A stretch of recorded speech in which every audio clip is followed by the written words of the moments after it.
What if tomorrow you woke up and dinosaurs were walking down the streets?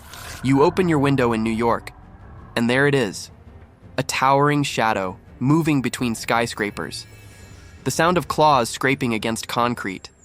A low growl that makes the glass tremble. It's not a movie, it's not CGI, it's real. Imagine people rushing outside, phones shaking in their hands, live streaming to millions. Headlines exploding, dinosaurs return, city in shock. But the truth hits harder, because this is not some ancient reptile in a museum. This is a living, breathing Megaraptor, adapted to the modern world. And here's the crazy part. This creature doesn't belong in some distant jungle.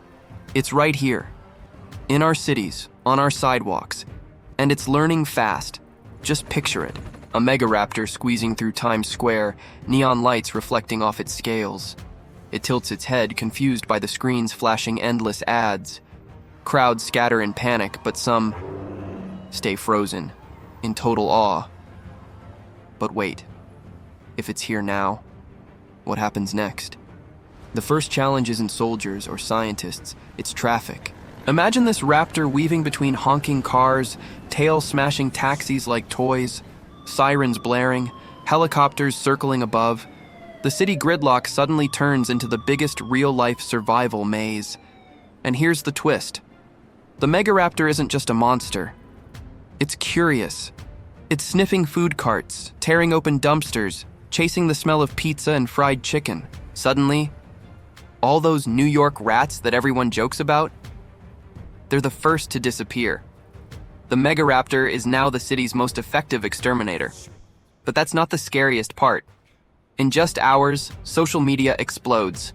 Millions of shares, billions of views. A single clip goes viral.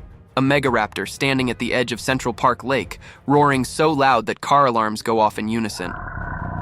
Politicians panic, markets crash, and the world realizes this is not just New York's problem.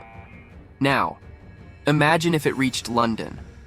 Big Ben casting its shadow across the Thames, and a Megaraptor walking calmly over Tower Bridge as tourists run screaming, police boats circling below, drones swarming above, news anchors barely holding their voices steady. It's not just about fear anymore, it's about adaptation. Because here is the question no one dares to ask out loud.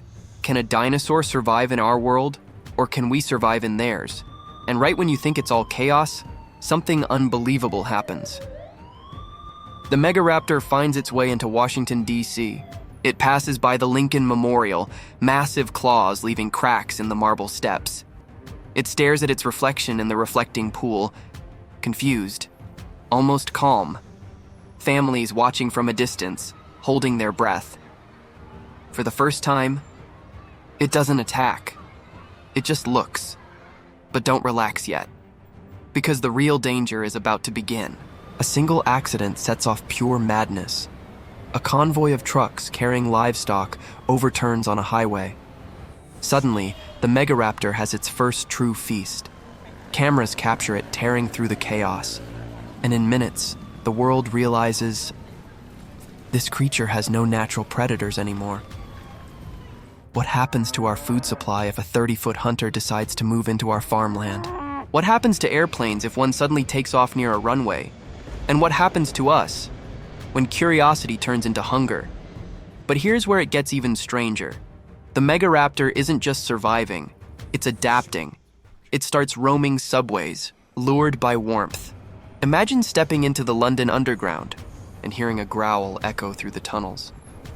Imagine waiting for a train in New York and seeing two glowing eyes staring back at you from the dark.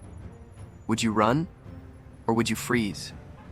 And let's not forget, our cities are full of things dinosaurs never faced. Skyscrapers, glass, electricity, fire trucks, drones, each one a new puzzle.